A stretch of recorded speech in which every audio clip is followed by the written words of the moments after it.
বাসার ছোট মেয়ে কেটিকে ৮ বছর আগে এক জাদুকর কিডন্যাপ করে নিয়ে যায়। অনেক খোঁজাখুঁজি করেও তখন তার কোনো সন্ধান পাওয়া যায়নি। কিন্তু ৮ বছর পর হঠাৎ করে ২০০০ বছরের পুরনো এক কালো কফিনের ভেতর মমির বেশে তাকে খুঁজে পাওয়া যায়। হারানো মেয়েকে ফিরে পেয়ে চার্লিরা খুশি মনে তাকে বাড়িতে নিয়ে আসে। তবে খুব দ্রুতই ওরা বুঝতে পারে কেটি আর সেই আগের কেটি নেই। গভীর রাতে পোকামাকড় খাওয়া, দাদি বাইবেল পড়তে শুরু করলেই তার নাক ফাটিয়ে দেওয়া, এমনকি নিজের শরীরের চামড়া নিজেই তুলে ফেলা, এসবই যেন তার নিত্যদিনের অভ্যাসে পরিণত হয়েছিল। একসময় বাবা চার্লি কেটির উঠে আসা চামড়ার উপর অদ্ভুত কিছু মিশরীয় অক্ষর দেখতে পায়। বিষয়টি নিয়ে গবেষণা করতে গিয়ে সে জানতে পারে যাদের শরীরে এই মন্ত্র লেখা থাকে তাদের সবসময় বেঁধে গোপনে আটকে রাখতে হয়, কারণ এটা কোনো সাধারণ মন্ত্র নয়, বরং এক ভয়ঙ্কর অভিশাপের চিহ্ন। পর্ব একে এই পর্যন্তই আমরা দেখেছিলাম। এরপর সেদিন বাসায় ফিরে চার্লি অসুস্থ মেয়ের পাশে এসে বসে। চার্লির মন আর মস্তিষ্ক সেদিন যেন ভিন্ন কথা বলছিল। একদিকে মেয়ের ভয়ঙ্কর রূপ, অন্যদিকে নিজের হারিয়ে যাওয়া সন্তানকে ফিরে পাওয়ার আবেগ। মেয়ের কষ্ট দেখে শেষমেশ চার্লির চোখে পানি চলে আসে। হঠাৎই কেটি অস্বাভাবিকভাবে দাঁত দিয়ে শব্দ করতে শুরু করে। প্রথমে বিষয়টা বুঝতে না পারলেও কিছুক্ষণ পর চার্লির মাথায় আসে একটি কথা। কেটি যেন তাদের ছোট্টবেলার সেই সাংকেতিক ভাষায় ওকে কিছু বলার চেষ্টা করছে। চার্লি দ্রুত কাগজ কলমে নিয়ে সেই শব্দগুলোকে বোঝার চেষ্টা করতে থাকে।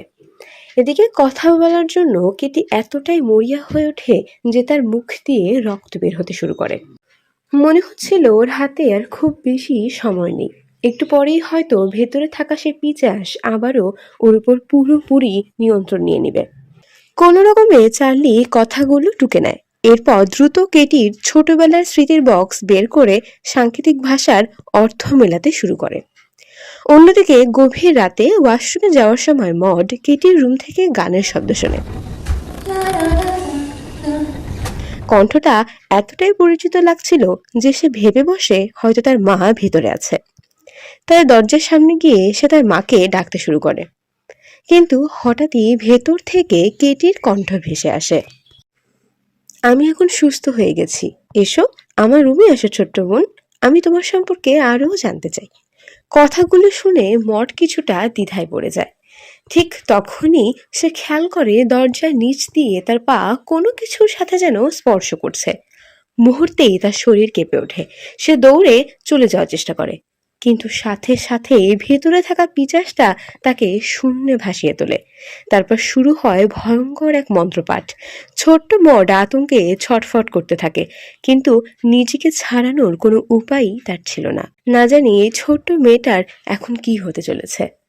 ঠিক সেই সময় বহু চেষ্টা করার পর চার্লি সাংকেতিক ভাষা থেকে একটি নাম উদ্ধার করতে সক্ষম হয়, লায়লা। চার্লি দ্রুত পুলিশ অফিসারকে ফোন করে লায়লার নাম জানায়, কিন্তু অফিসার বলে এইটুকু নাম যথেষ্ট নয়। মিশরে লায়লা নামে অনেক মানুষ আছে।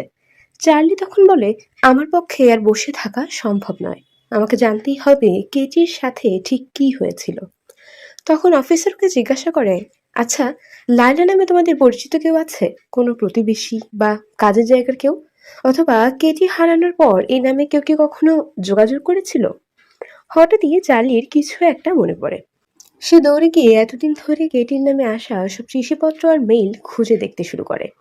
কিছুক্ষণ পর সত্যি সে একটি চিঠিতে লায়লা খলিল নামে একটা মেয়ের লেখা খুঁজে পায়।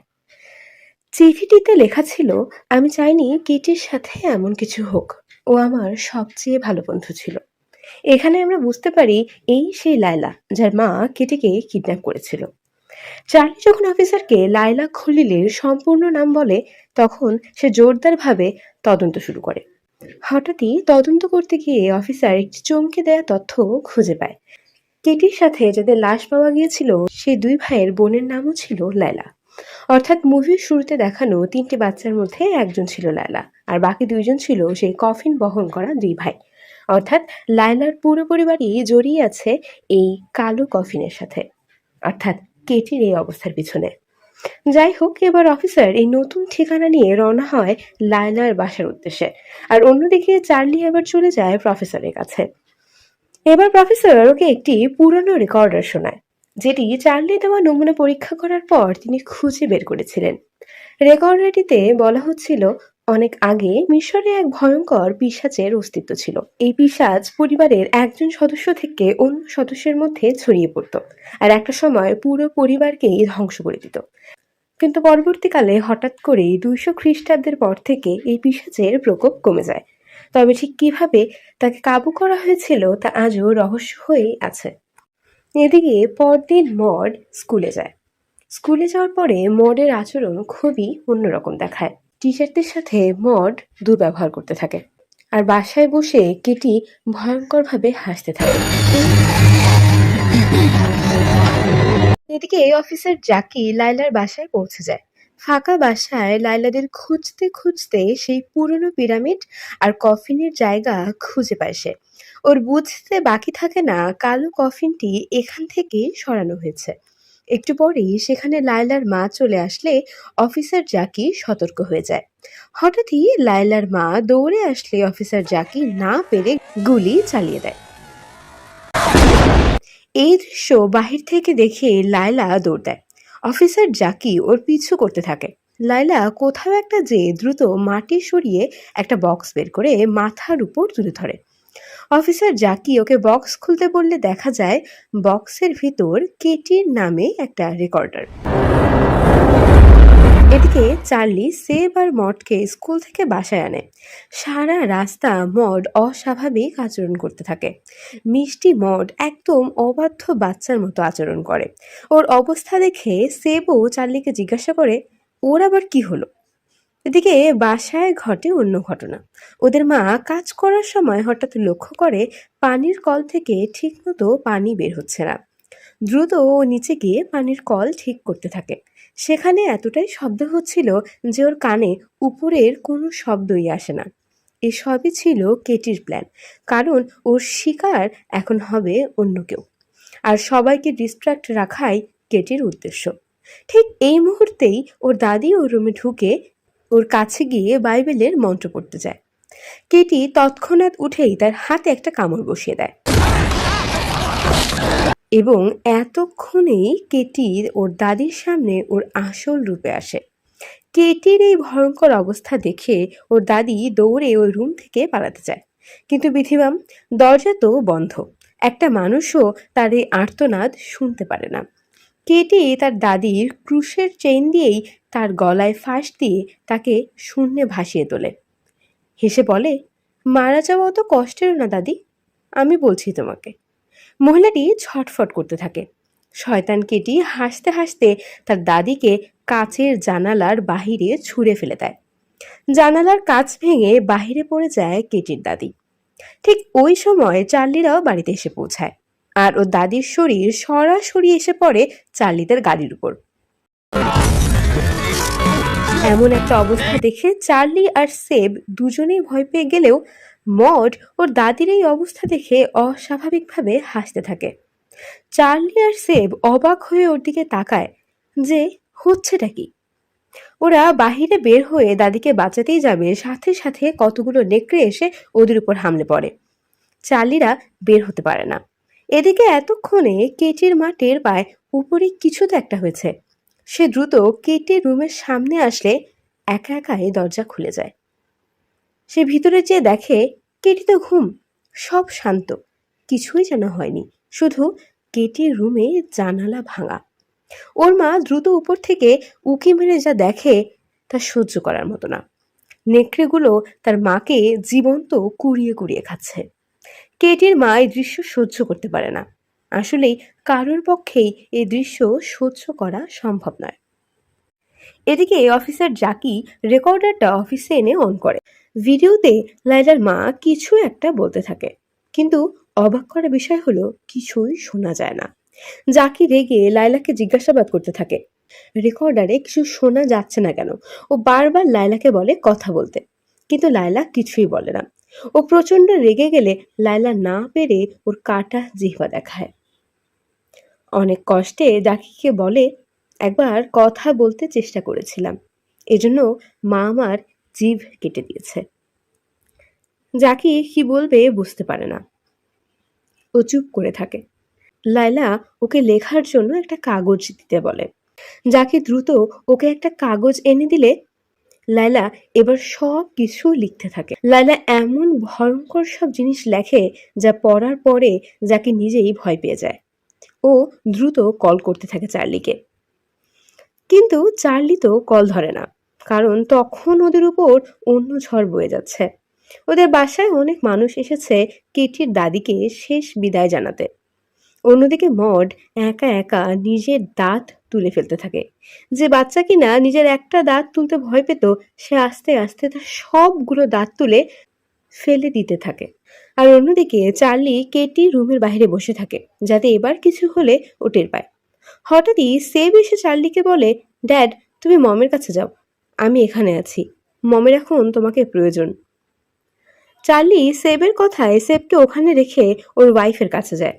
ওর ওয়াইফ এবার কান্না করে বলে, আমারও মনে হচ্ছে কেটির মধ্যে কোনো একটা সমস্যা আছে, আমরা এখন কি করব চার্লি? ওদিকে উপরে কেটি এবার সেবকে হন্ট করা শুরু করে। ও সেবকে বলতে থাকে, নিচে ওরা কি করছে, আমাকে কেন যেতে দিচ্ছে না বলো তো, আমাকে বাইরে বের করো ভাই, আমিও সবার সাথে দেখা করব। সেব ওর অস্বাভাবিক কথা শুনে ভয় পেয়ে যায়। ও জলদি ওর রুমে যেয়ে হেডফোন কানে লাগিয়ে বসে থাকে, কিন্তু ওর হেডফোনের মধ্যেও এবার কেটির কথা ভেসে আসতে থাকে, যেন ওর কানের মধ্যেই কেটি ফিসফিস করে নিজের কথাগুলো বলছে। অর্থাৎ খুব বেশি দেরি নেই, এবার সেবও এই পিশাচের শিকার হবে। দেখা যায় এর মধ্যেই মড একা একা ও দাদির লাশের কাছে গিয়ে একটা সুতা তার মুখ থেকে টান দিয়ে মুখটা খুলে ফেলে। এদিকে আমরা পিছনে দেখি ছাদের দিকে উপরের রুমের কাঠ খুলে কিছু একটা বের হচ্ছে। একটু পরেই বোঝা যায় কেটি দরজা বন্ধ থাকায় ফ্লোর ভেঙে উপর থেকে নিচে নেমে আসার চেষ্টা করছে। সবার খেয়াল যাতে অন্যদিকে থাকে, এজন্যই ও মটকে দিয়ে এবার এমন কিছু করায় যা সবার ভাবনার বাহিরে। আস্তে আস্তে হেঁটে এসে মড হঠাৎ ওর মা বাবার সামনে দাঁড়ায়। ধীরে ধীরে মাথা উঁচু করে বীভৎস একটা হাসি দেয় মড। ওর দাঁত আর হাসি দেখে সবার আত্মা শুকিয়ে যায়, কারণ এতটুকু বাচ্চার মুখে একটা ওর নিজের দাঁত নেই, বরং ও ওর দাদির নকল দাঁত লাগিয়েছে। মডের সেই ভয়ঙ্কর হাসি দেখে ওর বাবা মা কি করবে কিছুই বুঝে ওঠার আগেই মড পাশে দাঁড়িয়ে থাকা একজনের উপর ঝাঁপিয়ে পড়ে। লোকটাকে কামড়ে কামড়ে রক্তাক্ত করে দেয় মড। হঠাৎই একটা হুলস্থুল অবস্থায় পড়ে যায় সবার মধ্যে। সবাই মডকে নিয়ে ব্যস্ত হয়ে গেলে হঠাৎই ওর মা কেটিকে লক্ষ্য করে। সবার চোখের আড়ালে কেটি নিচে নেমে ওর দাদির কফিনের মধ্যে ঢুকে। ওর মা দ্রুত কফিনের কাছে গিয়ে দেখে কেটি ওর মৃত দাদিকে খুবলে খুবলে খাচ্ছে। সাথে সাথেই ওর মা ওকে বের করার চেষ্টা করে ঠিকই, কিন্তু পারে না।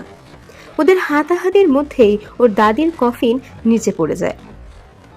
মৃত মহিলাটির শরীর থেকে গল গল করে রক্ত বের হতে থাকে, আর কেটি অস্বাভাবিকভাবে সে রক্ত মেঝে থেকে চেটে চেটে খেতে থাকে। আশেপাশে সবাই এই দৃশ্য দেখে বমি করে দেয়। চার্লি আর ওর ওয়াইফ কোনোভাবে সেবারের মতো মড আর কেটিকে থামায়। এরপর চার্লি কেটিকে হাত পা বেঁধে আটকে রেখে পাহারা দিতে থাকে, কারণ এতক্ষণে স্পষ্ট যে কেটিকে ছাড়া রাখলে আস্তে আস্তে ওদের কেউই বেঁচে থাকবে না। আমরা দেখি কেটির প্রভাবে নিজের রুমে বসে বেডের সাথে জোরে মাথা ঠুকতে ঠুকতে সেব মাথা ফাটিয়ে ফেলেছে। অন্যদিকে ওদের মা এই বাসা ছেড়ে দ্রুত চলে যাওয়ার জন্য কাপড় গোছাতে থাকে। এরই মধ্যে পিশাচটা হাত বাঁধা অবস্থায় চেয়ার একবার শূন্য তোলে, আবার নামায়। চার্লির সকল কিছু দেখে গলা শুকিয়ে যায়। এ সময় অফিসার জাকি এসে পৌঁছায় চার্লিদের বাসায়। ও জানায়, আমি যা জানতে পেরেছি তা তোমাদের জানানো খুবই প্রয়োজন। তোমরা হয়তো সহ্য করতে পারবে না, কিন্তু তোমাদেরও জানা উচিত কেটির সাথে ঠিক কি হয়েছে। এরপরই জাকি লায়লার মায়ের রেকর্ডারটা অন করে দেয়, আর জাকি নিজে ওদের বোঝার সুবিধার্থে পুরো ভিডিও অনুবাদ করতে থাকে। লায়লার মা ভিডিও শুরুতেই বলে, আমি এখন এমন একটা মমি তৈরি করব যা বহু বছর ধরে আমার পরিবার একটা শয়তানকে আটকে রাখার জন্য করে থাকে। যে কোনো একটা শরীরে আমরা এই শয়তানকে আটকে রাখি, কিন্তু যখন সে শরীর আর ওই শয়তানটাকে আটকে রাখতে পারে না, তখন প্রয়োজন হয় নতুন একটা শরীরের। এক্ষেত্রে সব থেকে ভালো হয় যদি শরীরটা হয় কোনো নিষ্পাপ বাচ্চা। সেক্ষেত্রে এই আবদ্ধকরণ অনেক দিন অবধি থাকে। তবে যে কোনো জীবন্ত মানুষের শরীরেই এই শয়তানকে আটকে রাখা সম্ভব। এরপরই ভিডিওতে কেটির মামিফিকেশনের রিচুয়াল দেখানো হয়। বাচ্চা কেটি বারবার কান্না করে আকুতি করতে থাকে ছেড়ে দেওয়ার জন্য, কিন্তু পাষাণ মহিলাটি একটিবারের জন্যও ওর কথা ভাবে না। ওকে উল্টো করে পুরোনো মমের উপর রেখেই শুরু করে মন্ত্রোচ্চারণ। কিছুক্ষণের মধ্যেই পিশাচটা আগের শরীর ছেড়ে কেটির শরীরে প্রবেশ করে, আর এরপর বাকিরা সবাই মিলে ওর শরীরে মন্ত্র লেখা কাপড় পেঁচিয়ে দিতে থাকে। ধীরে ধীরে মমিতে পরিণত হয় ফুলের মতো বাচ্চা কেটি। কেটির সাথে যা হয়েছে নিজ চোখে দেখার পর ওর মা বাবা নিজেদের আর আটকে রাখতে পারে না। কিন্তু অন্যদিকে পিশাচ কেটিও তো বসে নেই। ও এবার বসে আনা সেবকে বলে, ভাই, আমাকে বাঁচাবে না? জলদি আমাকে এখান থেকে বের করো। আমার শরীর থেকে এই কাপড়গুলো সরাও ভাই। সেবও মন্ত্রমুগ্ধের মতো কিছু না ভেবেই ওদের রুমের সেই ব্যাকআপ ডোর ভেঙে কেটির রুমে পৌঁছে যায়। আর এরপরই ও কেটির বাঁধন সব খুলে দেয়। দুজনে মিলে এবার সে মন্ত্র লেখা কাপড়ের সবগুলো পট্টি খুলে দিতে থাকে। এদিকে ভিডিও শেষ হওয়ার পরে জাকি চার্লিদের বলে, যেহেতু এখন কেটির শরীরে ওই পিশাচ, কাজের নিয়ম অনুযায়ী ওকে বাইরে রাখা যাবে না। ওকে আবার লুকিয়ে কফিনে না রাখলে ও আর কি কি করবে তার ঠিক নেই। কেটির মা এই কথা শুনে জলদি কেটির কাছে যায়। যাই হোক না কেন, সে নিজের মেয়েকে আর হারাতে দেবে না। রীতিমতো সে কেটির রুমের দরজা খোলার চেষ্টা শুরু করে। জাকিও ওর পিছন পিছন ওকে আটকাতে যায়। এদিকে সেই পিশাচ এখন সব আবরণ সরিয়ে ভয়ঙ্কর রূপ ধারণ করেছে। এসব কিছুর মধ্যে চার্লি মেয়ের ভিডিও দেখে রীতিমতো শকে চলে গিয়েছে। হঠাৎই টিভির স্ক্রিন বন্ধ হলে ও হুঁশ ফিরে পায়। আস্তে পিছে তাকিয়ে দেখে সকালে মারা যাওয়া ওর শাশুড়ির শরীর ডাইনিং এর উপর বসে খাবার খাচ্ছে। এমনকি চার্লিকেও অ্যাটাক করতে এগিয়ে আসে ডেড বডি। ভয়ে চার্লি কেটির রুমের দিকে যেতে গেলে হঠাৎই কেটির রুমের দরজা আপনা আপনি খুলে যায়।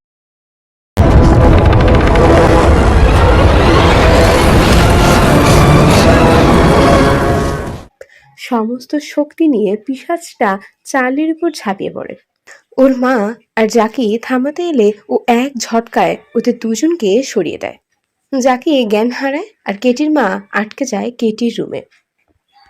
পিশাচটা চার্লিকে এত মারতে থাকে, বেচারা নাক ফেটে হড়বড় করে রক্ত বের হয়।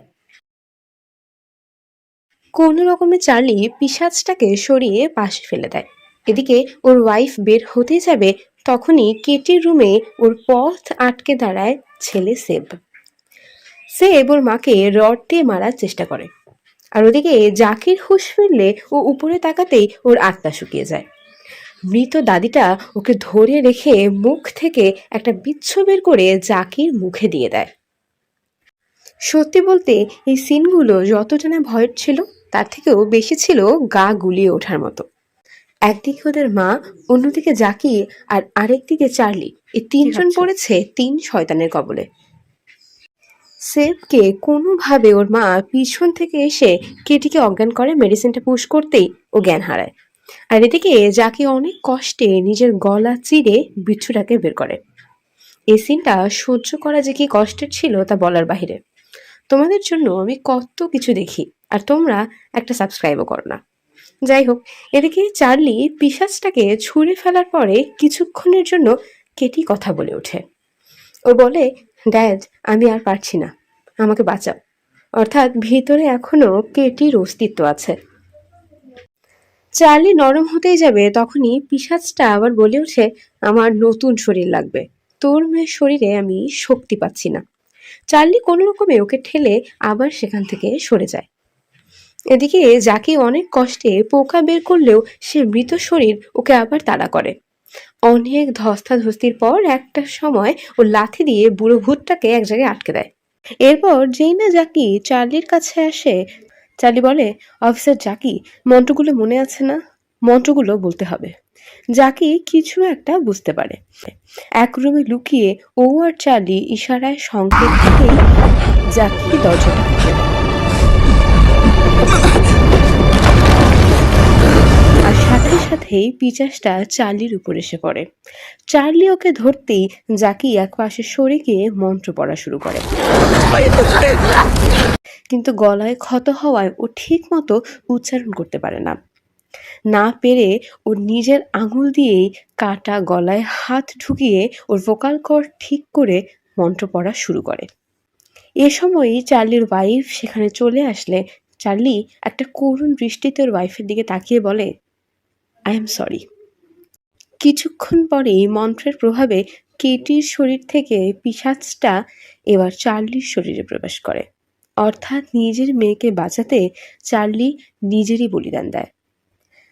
সাথে সাথেই সব ঠান্ডা। ওর ওয়াইফ দ্রুত ওর কাছে গেলে এতক্ষণে কেটি প্রথমবারের মতো বলে, মম। এরপর আমরা কিছুদিন পরের দৃশ্য দেখি। সেদিনের পর কেটি এখন পুরোপুরি সুস্থ। ও বর্তমানে সেই ছোটবেলার সাংকেতিক ভাষায় কফিনে থাকা চার্লির সাথে কথা বলার চেষ্টা করে, কারণ চার্লিকেও এখন মমি বানিয়ে কফিনে আটকে রাখতে হয়েছে। যখন চার্লি নিজের মধ্যে থাকে তখন ও কেটির সাথে সাংকেতিক ভাষায় কথা বলে। ওর মা এসে কেটিকে নিয়ে যায়। তার 3 সন্তানই এখন সুস্থ, কিন্তু চার্লির এই অবস্থা সে মেনে নিতে পারে না। গল্প শেষ? গল্পের আসল মজা এখনো বাকি। চার্লির ওয়াইফ জাকিকে আবার ফোন করে। ও বলে, তোমার সাথে আমার চার্লির বিষয়ে কিছু কথা আছে। জাকি বলে, বলতে থাকো, আমি শুনছি। একটু পরেই আমরা একটা জেলখানা দেখি, যেখানে অনেক জোরে গান বাজিয়ে কয়েদিদের শাস্তি দেওয়া হয়। অ্যান্ড গেস হোয়াট, সেখানেই দেখা যায় লাইলার মা এখনো বেঁচে আছে। একটু পরে ওই রুমে একজন ঢুকলে সে বলতে থাকে, আজকে খাবার দিতে দেরি হলো যে। সাথে সাথে এই রুমে ঢোকা মানুষটা ওর গলায় ইঞ্জেকশন পুশ করে। ও চমকে উঠে ভয় পেয়ে পিছনে তাকিয়ে দেখে চার্লির ওয়াইফ দাঁড়িয়ে। ও বলে, আমাকে তো চিনেছ তাই না? আমার বিশ্বাস তুমি আমার কেটিকেও চেনো। আমার কেটির সাথে যা করেছো তার বিনিময়ে তোমার জন্য একটা গিফট আছে। একটু পরেই ওই রুমে জাকি হুইল চেয়ারে করে একজনকে নিয়ে ঢোকে। কভার খুলতেই দেখা যায় মন্ত্র দিয়ে মমি বাঁধা Charlie, to be more specific possessed Charlie. Jackie হেসে মহিলাটিকে বলে, আশা করি জানো এবার তোমার সাথে ঠিক কি হবে। রুমের দরজা বন্ধ হয়ে যায় আর ভিতরে শোনা যায় পিশাচ বন্ধকের মন্ত্র। فلتقيض يا نزبرين الآتي من الظلام فلتقيض وتفشل بالهجوم فلتقيض يا نزبرين الآتي من ফাইনালি এবার ওরা লাইলার মায়ের শরীরেই পিশাচ আটকে ওকে ওর মতো করেই মমি বানাবে, যেটা একটা ছোট্ট বাচ্চার উপর করার আগে ও দুবারও ভাবেনি সে বাচ্চার পরিবারের সাথে কি হবে। আর এই গল্প এখানেই শেষ। মুভির এই এন্ডিংটার জন্যই আমার এই মুভিটা এতটা স্যাটিসফাইং লেগেছে, এবং আমি ফাইনালি 9 মাসের একটা ব্রেকের পর বানিয়ে ফেললাম আমার নতুন মুভি এক্সপ্লানেশন। তোমাদের রেসপন্স পেলে আরও মুভি রিভিউ নিয়ে হাজির হব শীঘ্রই। এক্সপ্লানেশন ভালো লাগলে অবশ্যই লাইক, কমেন্ট, শেয়ার করতে ভুলবেন না। আর পরবর্তী ভিডিওর দ্রুত আপডেট পেতে এখনই সাবস্ক্রাইব করুন মুন ড্রামা ওয়ার্ল্ড। শীঘ্রই দেখা হবে নেক্সট কোনো গল্পে। Till then, happy watching, bye bye everyone.